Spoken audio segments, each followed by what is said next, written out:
It's great. It's always great. Yeah. Unfortunately, Santiago got canceled just because due to all the unrest there. So our thoughts and prayers to go out to the people of Santiago, Chile. Hopefully they can get some justice down there. But other than that, the shows have been incredible. And Argentina's always goes off for us. Curitiba and Sao Paulo were incredible. It's just great crowds. You know, like you said, we go way back with them. We've been playing shows with them since maybe even the 80s, early 90s for sure. And they're just such a great band. They've got so many great songs. We were big fans of theirs before we actually got to know them, and it's been awesome. That's actually just the tentative title. We might change the title of it, but it's about the opiate crisis. It's really bad in our country. I don't know how it is down here, but the opiate crisis is really bad in our country. And and then people are getting on fentanyl. They start out with prescription painkillers, OxyContin and stuff, and then it gets worse. Then they get into fentanyl and they overdose. And so it's about that in the songs. The titles, it won't get better, unless you get off the drugs, as you put it behind you, and it does get better once you get off the drugs. So far, it sounds great. Yeah, I mean, we always go for, and we always try to get better at our guitar sounds, make everything sound a little bit heavier, at the same time, well-defined. And we've been working with Bob on new equipment, in the studio to get those sounds. That's always fun. It Won't Get Better is a song that's pretty. It gives you an idea of what this record's going to be like. So did Coming For You. That'll be on this record as well. That came out about 4 or 5 years ago now.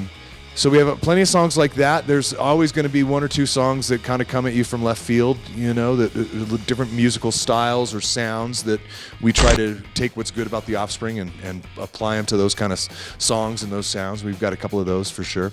Oh gosh. Well, I mean, for me, it changed my life. Smash changed all of our lives. That was the record. When we made that record, I was a janitor, at an elementary school, a head custodian.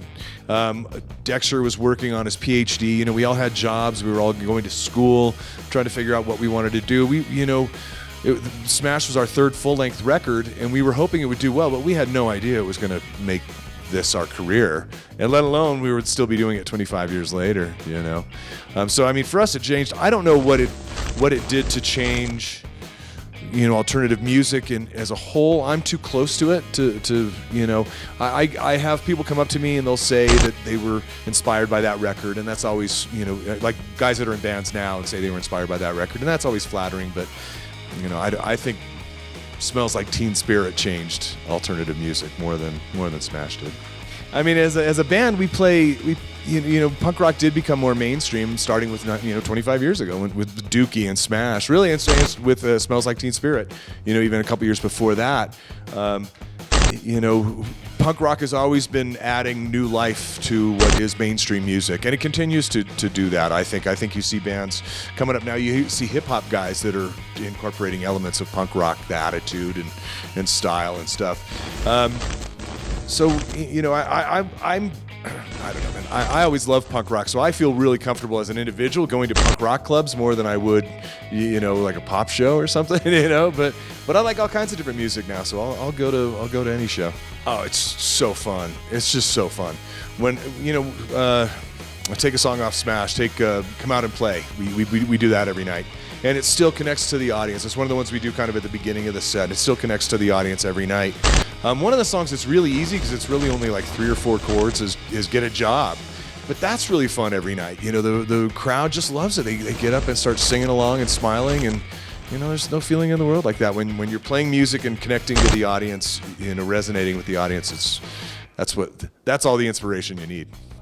Well, I mean, there's still parts of the world we haven't explored. There's like parts of Asia that we haven't been to that I would like to go to. We're always just kind of focused on the next record, really, and the next tour. I just want to keep making music that connects with an audience and keep traveling the world and playing those songs.